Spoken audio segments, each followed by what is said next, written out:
अस्सलाम अलैकुम दोस्तों, पेश खिदमत है आज की कहानी।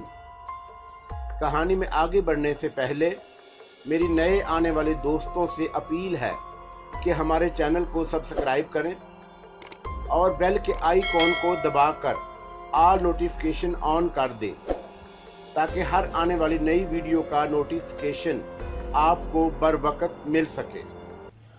वो बड़े मुतमिन अंदाज में उसके कमरे की तरफ जा रही थी। उसके होंठों पर मुस्कुराहट थी। अपनी सरसराहट और छन छन में वो रानी के कमरे के दरवाजे तक पहुंच गई। रानी के कमरे के साथ दाएं बाएं मुलाजमों के कमरे थे, जबकि अज़हर खान का कमरा नीचे था। अज़हर खान ने अपने बच्चे हवेली के दूसरे हिस्से में मुलाजमों के साथ मुंतकिल कर दिए थे। वो कब इस हवेली में आई और रानी के कमरे के पास पहुंच गई, अज़हर खान को भी खबर ना हो सकी। रिमशा अपने रूप में तहलील होकर दरवाजे से रानी के कमरे में चली गई। नूरन के बिस्तर पर चले जाने से उसे बहुत सी आज़ादी मिल गई थी। वो बहुत कुछ करने में खुद कफील हो गई। रानी अपने बिस्तर पर सोई हुई थी। रिमशा उसे देखने लगी। वो मोम की गुड़िया थी कि संगे मरमर की कोई मूर्ति, हुस्न का पीकर थी कि फुर्सत के लम्हों में बना या हुआ कोई शाहकार। वो इंसान थी कि कोई हूर। रिमशा उसे देखती ही रह गई और रश्क करती रही। वो फुंकारती हुई बोली, तेरा हुस्न मैं चाहती हूँ, तेरी खूबसूरती से मुझे जलन होती है। आज मैं आज़ादी से आ गई हूँ, आज मुझे कोई रोकने वाला नहीं रानी साहबा। ये अल्फाज जैसे ही रानी के कानों में पड़े वो चौंक गई। उसने आहिस्ता आहिस्ता अपनी आंखें खोल दी। फिर जैसे ही उसे अपने सामने रिमशा खड़ी दिखाई दी, उसे लगा कि वो नींद में है। रिमशा उसकी तरफ देखकर मुस्कुराई और अपने मखसूस लहजे में बोली, रानी साहबा मैं आ गई हूँ। रानी यकदम चौंकी और हैरान होते हुए खौफ से उठकर बैठ गई। उसकी नींद यकदम काफूर हो गई। वो उसकी तरफ फटी फटी निगाहों से देख रही थी। रिमशा ने कहा, मैं आपकी खादमा, आपकी दोस्त, आपकी राजदां, तुम चली जाओ यहाँ से। रिमशा यकदम तेज लहजे में बोली। उसकी आवाज़ साथ वाले कमरे में सोई हुई मुलाजमा के कान में पड़ गई थी और वो यकदम अपनी नींद से उठ गई।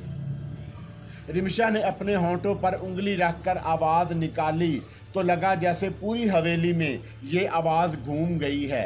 रानी साहबा आप गुस्सा ना हो, मेरे साथ चलें, हम कहीं और चलते हैं, यहाँ आप ठीक नहीं हैं, रिमशा ने कहा और अपना हाथ उसकी जानब बढ़ा दिया। रानी की आंखें उसकी आंखों में प्यूसत हो गईं। वो दम बखुद उसकी तरफ देखने लगी और यकदम गुमसुम सी हो गई। रानी उठी और अपना हाथ उसके हाथ में दे दिया। आ जाएं, रिमशा ने कहा और उसे लेकर बाहर की तरफ जाने के लिए दरवाजे की तरफ चल पड़ी। रानी उसके साथ चल रही थी जैसे वो नींद में हो। इस बार रिमशा ने दरवाज़ा खोला। सामने रानी की मुलाजमा खड़ी थी। उसने मुतहय्यर निगाहों से रिमशा की तरफ देखा और फिर रानी की तरफ देखते हुए बोली, ये कौन हैं और आप इनके साथ कहाँ जा रही हैं? रानी चुप रही, लेकिन रिमशा का हाथ उठा और उसने अपना फैला हुआ हाथ मुलाजमा के चेहरे पर रखा और उस वक़्त से धक्का दिया कि वो उड़ती हुई सामने की दीवार से जा टकराई। उसके मुंह से एक आह निकली। जिस जगह मुलाजमा का सर दीवार पर लगा था वहाँ खून का धब्बा अयां हो गया और मुलाजमा नीचे गिरते ही बेजान हो गई। रिमशा रानी को लेकर फिर चल पड़ी। इसी असना में दूसरी मुलाजमा भी आवाज़ सुनकर बाहर निकल आई। उसने पहले रानी और रिमशा को देखा और फिर अपनी साथी को फर्श पर खून आलूद देखकर चीख पड़ी। उसकी फलक गाफ चीख ने अज़हर खान को जगा दिया। वो तेजी से अपने कमरे से बाहर निकला। रिमशा रानी को लेते हुए नीचे आ गई। और मेन दरवाजे की तरफ बढ़ ही रही थी कि अजहर खान उसकी तरफ आ गया और उसने जैसे ही रिमशा को देखा वो चीखा, रानी रुक जाओ। रिमशा ने उसकी आवाज़ सुनते ही उसकी तरफ देखा। उसकी आंखों में अंगार रोशन हो गए। वो अजहर खान की तरफ देखकर यूं चीखी जैसे कोई जंगली बिल्ली चिंघाड़ती है। अजहर खान ऐसी दहशतनाक आवाज़ सुनकर उसी जगह डर कर रुक गया। रिमशा ने तेज़ी से मेन दरवाजे की तरफ कदम बढ़ा दिए। अजहर खान फौरन संभला और रानी की तरफ दौड़ा। उसने रानी का बाजू पकड़ लिया और अपनी तरफ खींचने लगा। रिमशा ने दूसरा हाथ अजहर खान के मुंह पर मारा और वो दूर जा गिरा। रिमशा ने दरवाज़ा खोला और इससे पहले कि वो अपने कदम बाहर की जानब बढ़ाती, सामने जगदेश खड़ा था जो अभी कुछ देर पहले ही हवेली में दाखिल हुआ था। उसकी किसी भी वक्त आने की इत्तला अजहर खान को थी और अजहर खान ने चौकीदार को कह दिया था कि जब भी जगदेश आए उसे बगैर रोके हवेली के अंदर लाकर मुझे इत्तला दी जाए।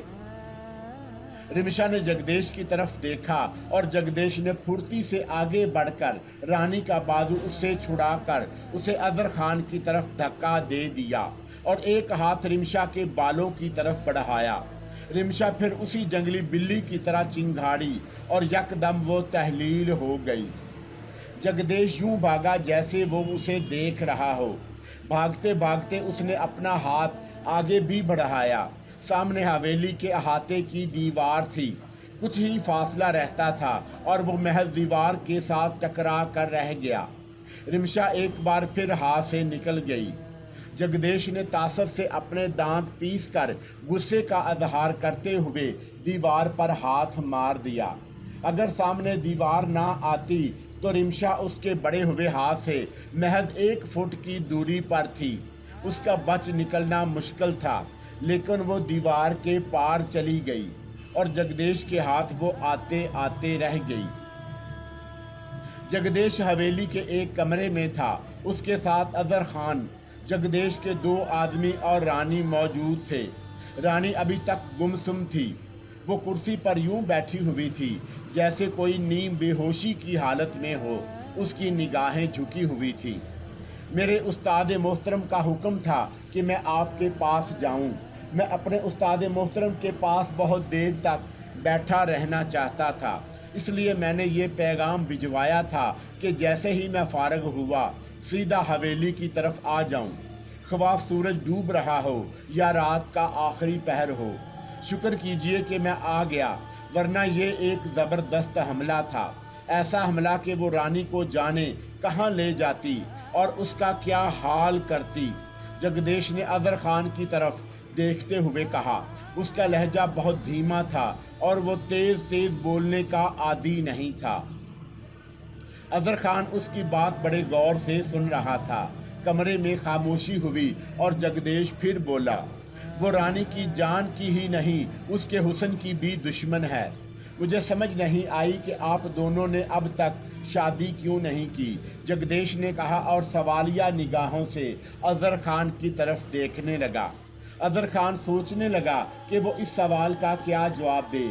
फिर वो बोला, बस हम निकाह करने ही वाले हैं, देर मत होने दो।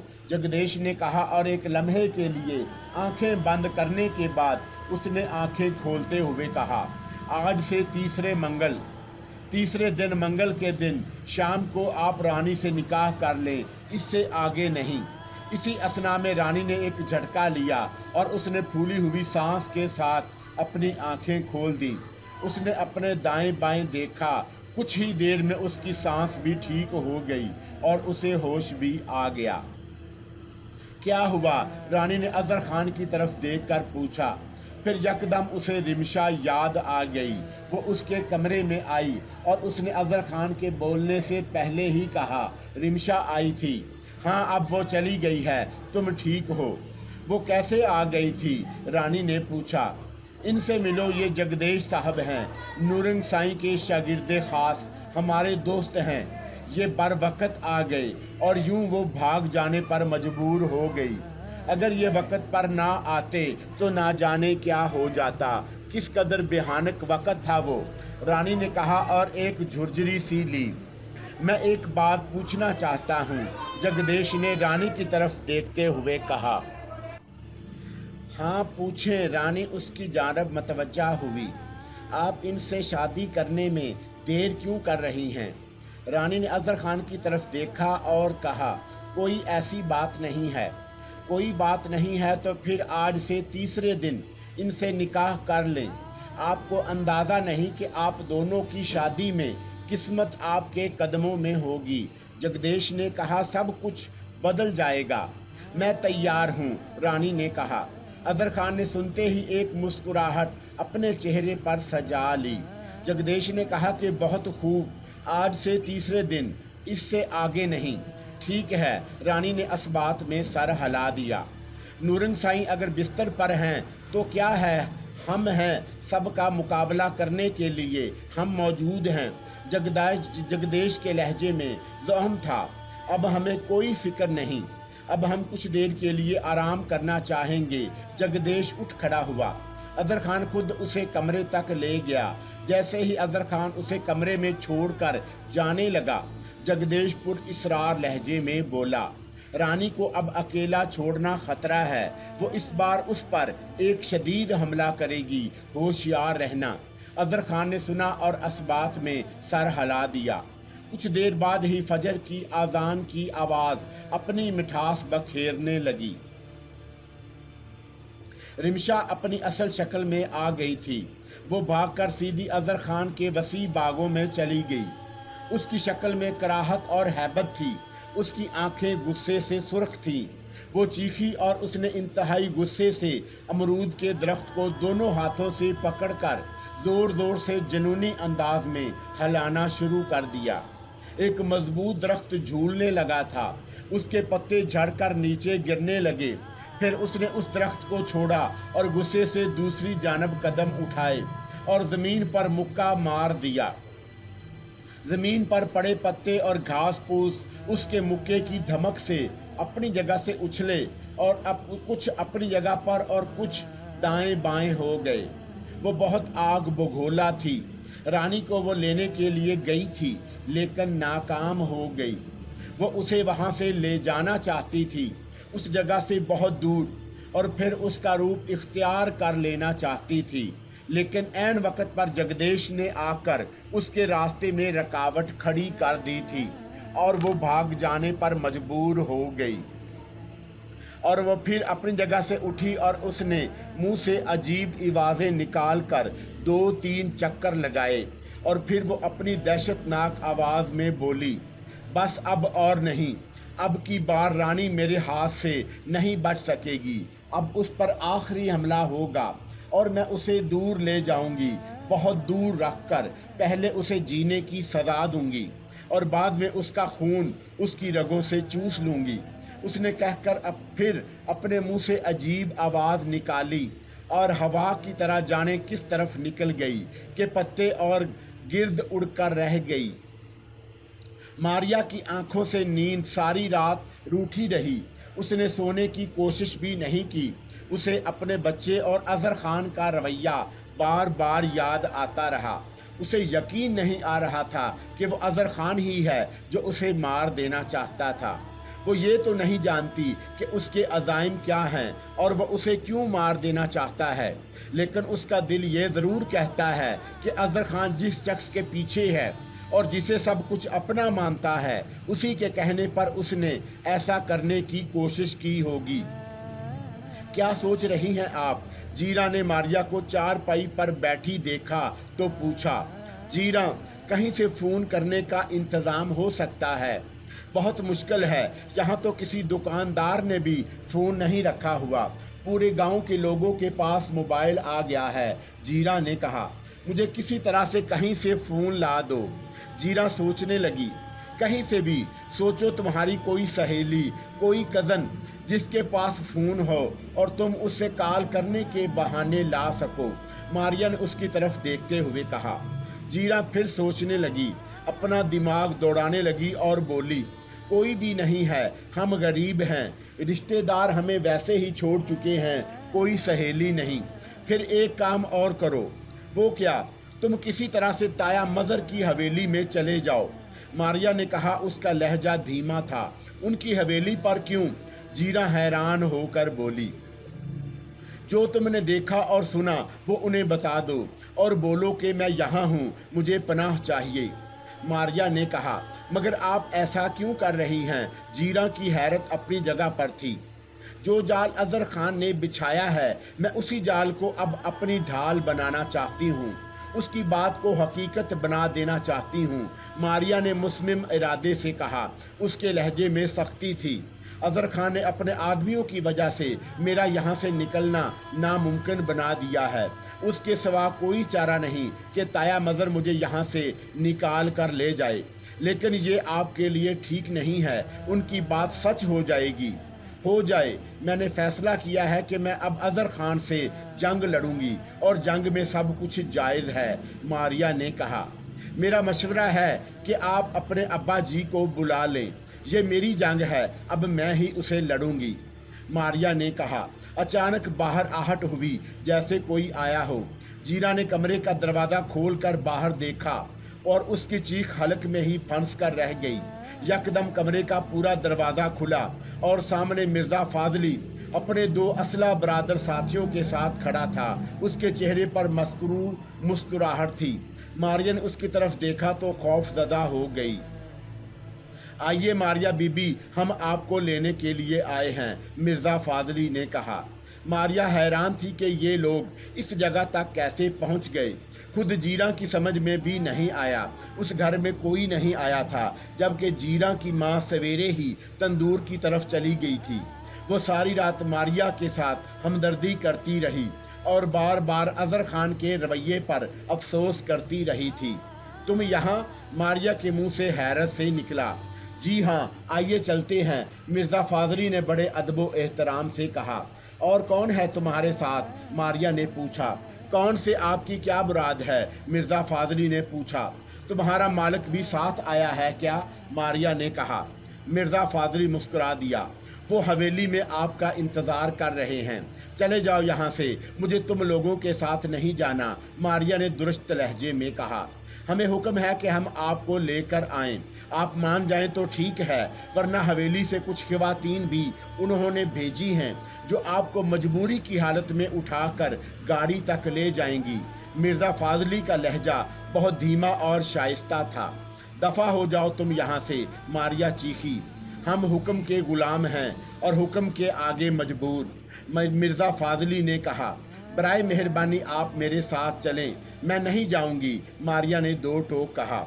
मैं नाचीज़ आपके आगे कोई जिद नहीं कर सका। मुझे जितना हुक्म मिला था मैं वही करूंगा, मिर्ज़ा फाजली ने कहा और दरवाजे से एक तरफ हट गया।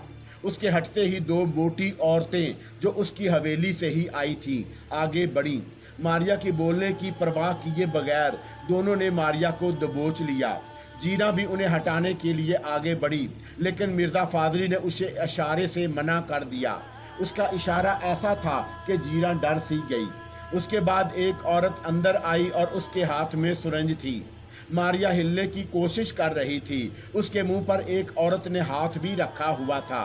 तीसरी औरत ने वो टीका मारिया के बाजू पर लगा दिया और बाहर निकल गई। दोनों औरतों ने कुछ देर बाद मारिया को छोड़ दिया। कुछ ही देर में मारिया बेहोश हो गई। उसे दोनों औरतों ने चादर में लपेटा और उठाकर बाहर ले गई। वैन बिल्कुल दरवाजे के साथ लगी खड़ी थी। मारिया वैन में मुंतकिल हो गई। किसी को पता भी ना चला और मिर्ज़ा फाजली वहां से मारिया को अपने साथ ले गया। जीरा हैरान थी कि ये सब कुछ कैसे हो गया। उन्हें मारिया बीबी के इत्तला किसने दी कि अचानक उसकी निगाह अपनी माँ पर पड़ी जो एक तरफ खड़ी थी। जीरा ने उसकी तरफ देखा और पूछा, अम्मा तू चली गई थी? हाँ, आज मैंने तंदूर नहीं खोला, उसकी माँ ने जवाब दिया। वो चेहरे से अफसुर्दा दिखाई दे रही थी। क्यों तंदूर नहीं खोला तुमने? तू तो सवेरे ही अपने वक़्त पर तंदूर खोलने के लिए चली गई। जीरा हैरान थी। उसकी माँ ने जीरा की तरफ देखा और बोली, तेरा होने वाला ससुर कहता था ना कि तेरी शादी कब होगी, और मैं अपने जवाई को मोटरसाइकिल खरीद कर दूंगी। मैंने मोटरसाइकिल का इंतज़ाम कर दिया है, अब तू भी अपने घर जा सकेगी, उसकी माँ ने कहा और आंखों से बहते आंसुओं के साथ कमरे की तरफ चल पड़ी। जबकि जीरा हैरत में गोता जन जैसे ज़मीन में ही धंसती जा रही हो। उसकी आंखों से आंसू यूं जारी थे जैसे बंद टूट गया हो। अंदर का करब चेहरे से अयां था। अजहर खान के चेहरे से वहशत टपक रही थी। इस वक्त वो हवेली के तय खाने में मारिया के साथ मौजूद था। मारिया बिस्तर पर बेहोश लेटी हुई थी। उसे बड़ी राजदारी से हवेली के उस हिस्से में मुंतकिल किया गया। तुम्हारा मेरी ज़िंदगी में आना ऐसे ही था जैसे कोई समंदर में कंकर फेंके और वो कंकर समंदर में कोई तलातम पैदा ना कर सके। इसलिए मैं रानी से शादी कर सका हूँ और एक नियाम में एक ही तलवार रह सकती है। अदर खान ने इत्मीनान से कहा, तुम उस दिन ना भागती तो तुम जाते जाते मेरा एक काम कर जाती। तुम्हारा कत्ल ताया मज़र के खाते में चला जाता और मेरा खून आलूद हाथ किसी को भी दिखाई ना देते। लेकिन तुमने भागकर काम खराब कर दिया। अदर खान ने कहा और मारिया के और भी पास हो गया। वो उसकी तरफ देख रहा था। उसके चेहरे पर कोई नरमी नहीं थी। उसके दिल में मारिया के लिए अब कोई भी नरम गोशा नहीं था।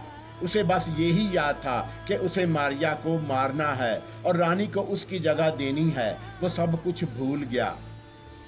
अजहर खान ने उसकी तरफ देखा और फिर गर्दन उठाकर सीढ़ियों के ऊपर देखा। मिर्ज़ा फाजली खड़ा था। अजहर खान ने उसे इशारे से नीचे बुलाया। मिर्ज़ा फाजली फौरन नीचे आ गया। मुझे रानी से शादी तक रुकना होगा। इससे शादी होते ही इसे ठिकाने लगा दूंगा। तब तक तुम इस पर नज़र रखना और इसकी देखभाल के लिए किसी ऐसी मुलाजमा की ड्यूटी लगाना जो हमारी बहुत वफादार है। मिर्ज़ा फाजली ने असबात में सर हिलाते हुए कहा, आप बेफिक्र हो जाएं। अच्छा किया आपने फ़िलहाल ऐसा कदम उठाने से गुरेज कर लिया। मैं खुद ये चाहता हूँ कि हर काम खराब हो रहा है। इस बार रानी बीबी से निकाह के बाद ही कोई भी कदम उठाइएगा। इस बार ऐसा ही होगा। अजहर खान ने कहा और सीढ़ी की तरफ बढ़ा। मिर्ज़ा फाजली भी उसके पीछे चल पड़ा था। हवेली के तय खाने में मारिया थी और रानी इस वक्त हवेली की छत पर थी। छत से पूरा गांव दूर तक दिखाई दे रहा था। उसने चारों तरफ घूम कर देखा। उसके चेहरे पर किसी फातेह की मुस्कुराहट अयां हो गई। उसने जो चाहा था वो पा लिया। 2 दिन के बाद वो सब कुछ की हकीकी मालकन बन जाएगी। सब कुछ उसके इख्तियार में आ जाएगा। यही सब कुछ वो चाहती थी। वो हंसी और उसकी गर्दन तन गई। उसकी मुस्कुराहट और भी गहरी हो गई और वो दूर दूर तक देखते हुए अपने आप को सरशार महसूस करने लगी। फहद जब मस्कन से बाहर निकला तो उसकी आंखों में एक ही चेहरा था जो जमाल शाह का था और ये बात उसके दिमाग में थी कि उसने जमाल शाह का दिल उसके सीने से निकाल कर जो उससे मांगेगा उसे देना है। इसके सिवा उसे कुछ पता नहीं। शमील ने उसका दिमाग और दिल अपने कब्ज़े में किया हुआ था। जो बात भी उसके दिमाग और दिल में दाखिल करनी थी उसकी उसने अपने काले इल्म से एक तरतीब दे दी थी। वो जमाल शाह उसे इब्तदा करके अजहर खान तक पहुंचाना चाहता था और अजहर खान को ख़त्म करने के बाद वो उसकी हवेली में बराजमान होना चाहता था। उसके बाद उसने सोचा कि वो अगर कबल अज वक्त नूरंग या उसका शागिर्द जगदेश जान जाता तो उसकी रगों में सनसनी दौड़ जाती। फहद को कार जमाल शाह के गांव के बाहर छोड़कर चली गई। फहद किसी रोबोट की तरह उस रास्ते की तरफ घूमा जो सीधा उसके गांव की तरफ जाता था। उसका गांव सड़क के कुछ ही पैदल मुसाफत पर था। फहद कच्चे रास्ते पर चला जा रहा था। उसकी निगाहें नीचे रास्ते पर थीं। उसके कंधे पर एक बैग लटक रहा था। उसके बाल बिखरे हुए थे जो हवा में उड़ रहे थे। एक खेत के सामने से गुजरते हुए फहद ने वहां काम करने वालों की तरफ देखा और बोला, कुछ खाने के लिए मिल सकता है। एक बूढ़ा शख्स जो उसके पास ही काम कर रहा था उसने फहद की तरफ देखा और उसका जायज़ा लेते हुए बोला, मुसाफिर हो? हाँ, फहद ने जवाब दिया। इस गांव में किसी से मिलने के लिए आए हो?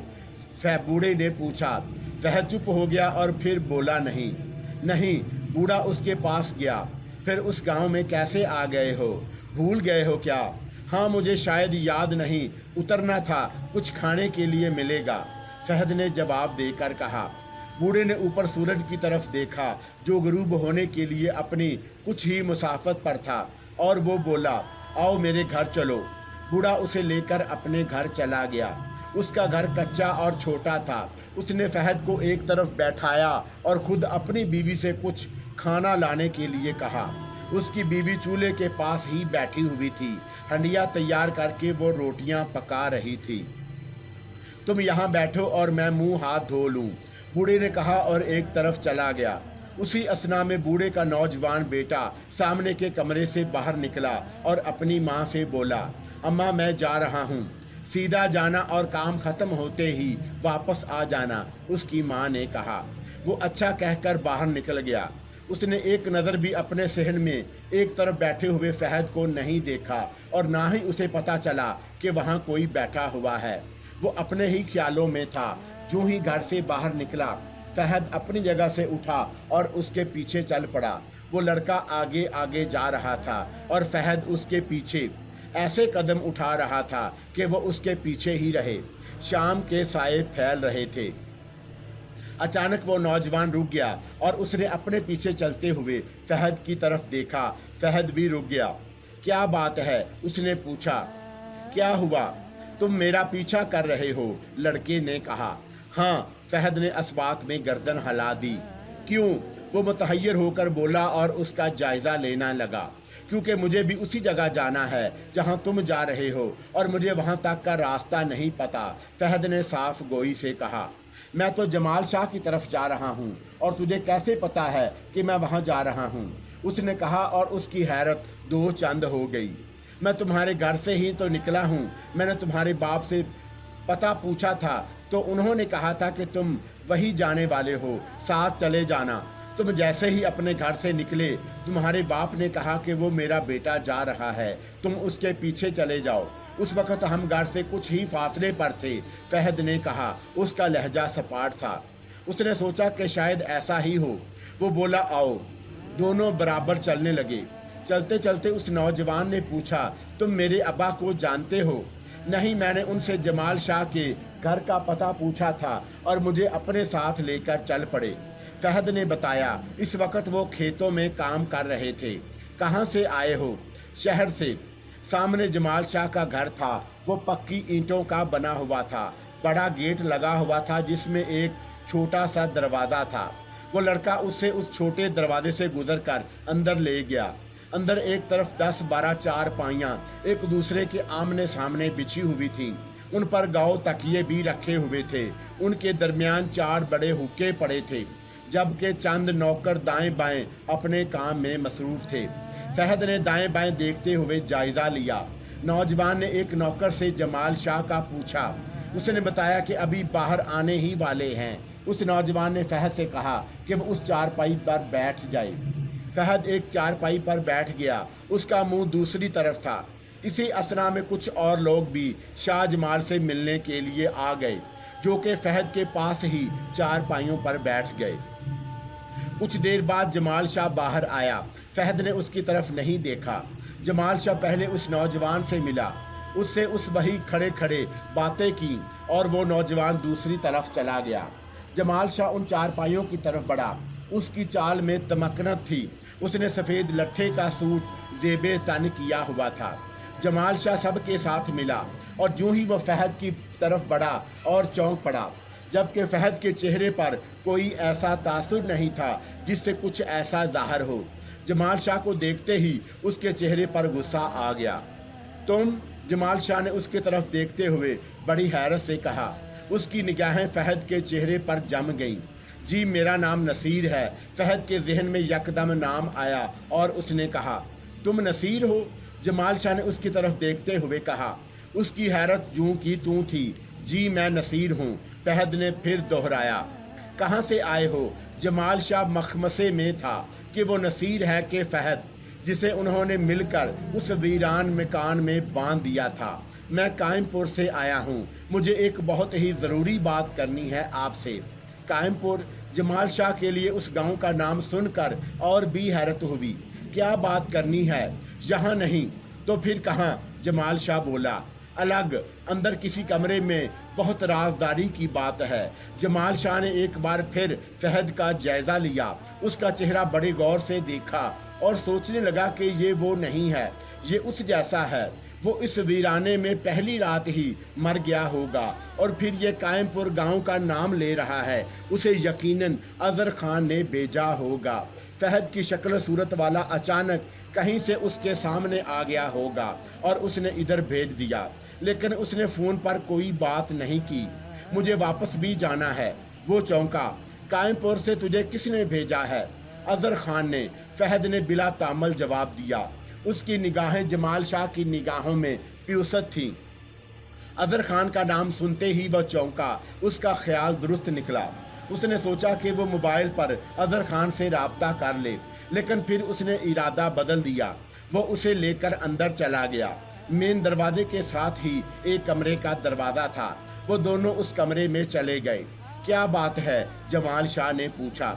फहद ने अपने बैग के अंदर हाथ डाला और यूं ही उसका हाथ बाहर निकला और तेजी से घूमा कि उसके हाथ की उंगलियों में पकड़े उसरे ने जमाल शाह की शह रग काट दी। खून का एक फवारा निकला। वो पूरी तरह से चीख भी ना सका और तड़पने लगा। फहद अपना काम करके एक तरफ यूं खड़ा हो गया जैसे वो काम उसने नहीं किया, वो बहस देख रहा है। 5 मिनट का वक्त भी शायद लगा कि जमाल शाह ठंडा हो गया। उसके इर्द गिर्द खून ही खून था। फहद ने अपनी जगह से हरकत की, आस्तीन चढ़ाई, बैग से एक तेज धार का खंजर निकाला और जमाल शाह का सीना चीर दिया। फिर अपने हाथ उसके सीने में दाखिल किया और उसका दिल बाहर निकाल कर बैग में रखा। अपने हाथ कपड़े से अच्छी तरह साफ किए, बैग कंधे से लटकाया और कमरे से बाहर यूं निकल गया जैसे उसने महज कोई बात ही की हो। फहद चुपचाप जाने के लिए गेट की तरफ जा रहा था। उस वक्त तक उन 4 पाइयों पर वो लोग भी आकर बैठ गए जो अपनी बातों में मसरूफ़ थे। फहद ने गेट अबूर किया और उसने पहले ये देखा कि उसे किस तरफ जाना है, फिर वो बाएं तरफ चल पड़ा। उसके जहन के किसी कोने में भी ये भी नहीं था कि अभी उसने क्या किया है। जब जमाल शाह कमरे से बाहर ना निकला तो एक मुलाजम ने पहले उस कमरे के पास जाकर हल्की सी दस्तक दी। कुछ देर इंतज़ार किया और फिर दरवाज़ा आहिस्ता से खोल दिया। यकदम उसकी निगाह खून में लथपथ जमाल शाह पर पड़ी और उसके हलक से चीख निकल गई। उसकी चीख सुनकर बाहर बैठे लोग चौंक पड़े और एक मुलाजम ने भागकर अंदर झांका। वो हवास बाख्ता अंदाज में बाहर निकला और शोर मचा दिया। वो अपने शाहजी को मार कर चला गया। वो चला गया मार कर। उसका शोर बरपा था। कुछ और ने भी अंदर देखा और फिर एक हलचल बरपा हो गई। हर कोई अपनी अपनी जुबान बोलने लगा। एक ने चीख कर कहा, चुप हो जाओ। सब चुप हो गए। वो फिर बोला, वो अभी दूर नहीं गया होगा, जाओ और उसे तलाश करो, पकड़ कर लाओ, मैं पुलिस को इत्तला देता हूँ। उसकी बात सुनते ही एक साथ कुछ लोग और मुलाजम बाहर की तरफ भागे। कोई दाएं की तरफ निकल गया और कोई बाएं जानब। किसी ने सामने का रुख कर लिया। आनन फानन गांव में आग की तरह ये खबर फैल गई कि जमाल शाह को बेरहमी से मार कर कोई फरार हो गया।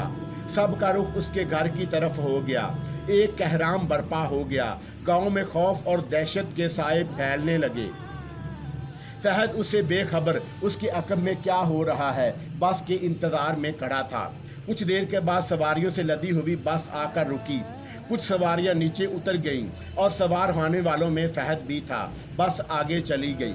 उसकी तलाश में लोग उस जगह तक पहुंच गए थे, लेकिन फहद किसी को नजर ना आया। वो दाएं बाएं देखते हुए एक दूसरे को कह रहे थे कि तुम उस तरफ चले जाओ और तुम उस तरफ। बस पता नहीं किस जगह रुकी तो रात का अंधेरा पूरी तरह से फैल गया था। फहद बगैर सोचे समझे बस से बाहर निकल आया। बस फिर आगे चली गई। वो कोई वीरान सी जगह थी। 2 रोशनियों के नुक्ते दिखाई दे रहे थे, जिससे ये पता चलता था कि वहाँ कोई गांव है या फिर कोई कस्बा। जो सवारियां उस जगह उतरी वो भी दाएं बाएं कहीं अंधेरे में गुम हो गई। फहद अकेला ही खड़ा रह गया। कोई भी दूर तक दिखाई नहीं दे रहा था। उसका दिमाग खाली था। वो कभी दाएं देखता तो कभी बाएं। किस तरफ जाना है उसे कोई पता नहीं था। अचानक फहद को कुछ ही फासले पर एक दरख्त के नीचे एक अजीब शक्ल सूरत वाला आदमी खड़ा दिखाई दिया। उसने अपनी शहादत की उंगली उसे अपने पास बुलाया।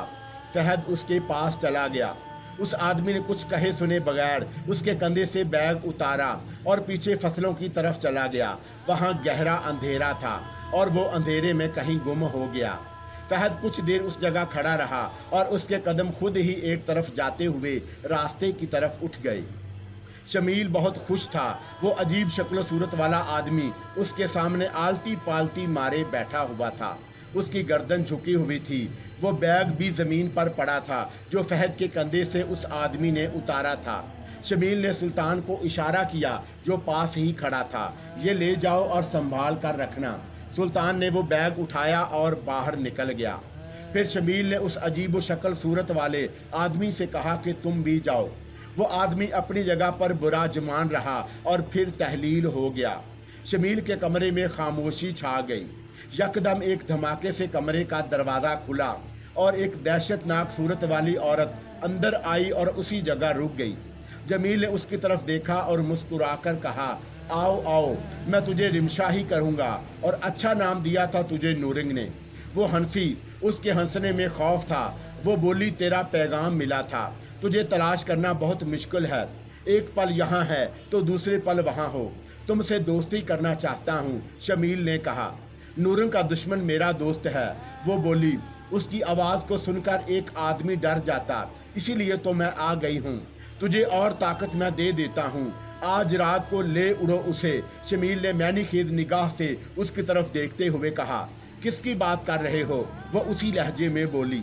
रानी की बात कर रहा हूँ, शमील ने कहा। वो मेरी जिद बन गई है, उसने खतरनाक लहजे में कहा। मैं जल्द अज जल्द उसे अपने साथ ले जाना चाहती हूँ। आज रात उसको ले जाओ, तुम्हारे साथ मैं दे देता हूँ, शमील ने कहा। तुम मुझे धोखा तो नहीं दोगे? उसने शमील की तरफ देखते हुए कहा। मैं तुझे क्यों धोखा दूंगा? मैं तो नूरिंग की बर्बादी चाहता हूँ, उसके साथियों की मौत चाहता हूँ। जगदेश भी आ गया है। ताकत उससे पहले कि उसके हाथ में आए मैं उसे कमज़ोर कर देना चाहता हूँ, शमील ने कहा। ला दे मुझे ताकत, मैं रानी को ले जाती हूँ, उसने कहा।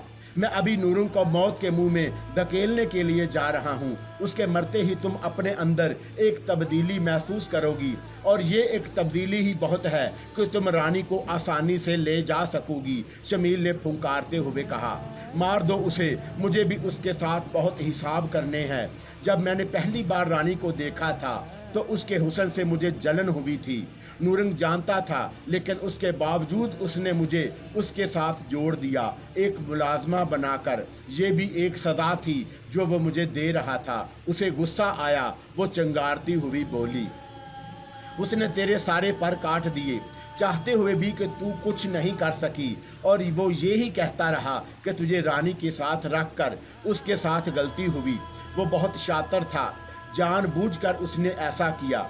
अब तू जा और देख अभी क्या होता है, लेकिन तुझे फौरन रानी को ले जाना होगा, शमील ने कहा। वो हंसी और यकदम तहलील हो गई। शमील ने एक बार भरपूर कहका लगाया और अपनी जगह से उठ खड़ा हुआ। नूरिंग जिस अस्पताल में मौत की तकलीफ में मुब्तला था, वहाँ उसके कमरे के बाहर इस वक्त उसके 4 चेले खड़े थे, जबकि एक चेला अंदर था। शमील अकेला ही उन तक आया। चारों चेलों ने शमील की तरफ मुतहय्यर निगाहों से देखा। उससे कबल उन्होंने कभी शमील को नहीं देखा और ना ही उसके बारे में वो जानते थे। उस्ताद मोहतरम का शागिर्द हूँ, बांग्लादेश से आया हूँ, शमील ने पास जाकर कहा। नूरिंग के शागिर्द वाकई बहुत थे। चारों ने एक दूसरे की तरफ देखा, फिर वो रास्ते से हट गए। शमील का अमल भी काम कर रहा था। जब शमील कमरे में गया तो 5वां चेला भी उस जगह से उठा और बाहर निकल गया। ऐसे लगता था जैसे उसे खुफिया हुक्म दिया गया हो। नूरिंग की तकलीफ शदीद हो चुकी थी। उसने मुरझाई हुई आंखों से शमील की तरफ देखा। शमील उसके सर पर पहुंच गया। वो अपनी कराहत अमीज मुस्कुराहट बखेर कर बोला, कैसा लगा मुझे देखकर? नूरिंग ने अपने काले होंठ हिलाए। तुम आ गए हो, उसकी आवाज़ शमील को सुनाई नहीं दी। शमील झुका नहीं और बोला, अब मैं झुककर तेरी बात सुनना नहीं चाहता हूँ। सुन ले, मैं तेरा हर चीज़ पर कब्जा करने के लिए आया हूँ। इसी जगह अपनी ताकत का सिक्का कायम करने के लिए आया हूँ। तेरा एक एक चाहने वाला जो तेरी ताकत का सबब है उसे ख़त्म कर दूंगा। दफ़ा हो जा। नूरन के होंठ फिर हिले। शमील ने कोई तवज्जो नहीं दी।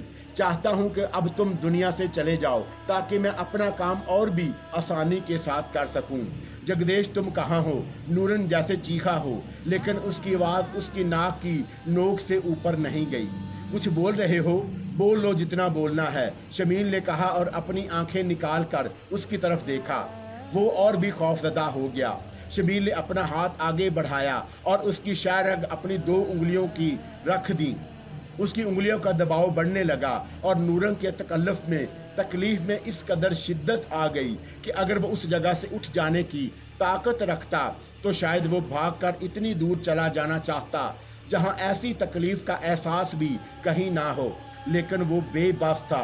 उस दुनिया में बसने वालों को तकलीफ में मुब्तला करके खुद मज़ा लेने वाला, कहके लगाने वाला, खुश होने वाला, अपनी ताकत का तज़किरा दूसरों के सामने फ़ख्र से करने वाला बेबस लाचार था।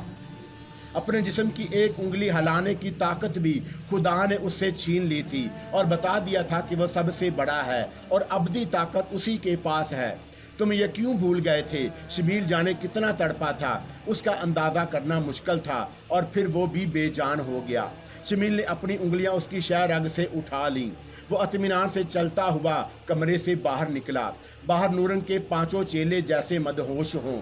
उसके जाते ही 5 ने चौंक कर एक झुरझरी सी ली। रात हो गई थी। अदर खान कुछ देर कबल ही जमाल शाह की तदफीन से फारग होकर हवेली में पहुंचा था। जगदेश उस वक़्त तक हवेली में रहना चाहता था जब तक अदर खान और रानी की शादी नहीं हो जाती थी। उसका राब्ता हस्पताल में मौजूद चेलों के साथ भी था। कुछ देर कबल ही उसे बताया गया कि नूरन साईं दोनों के बाद सोए हैं। जगदेश को सुनकर इत्मीनान हुआ।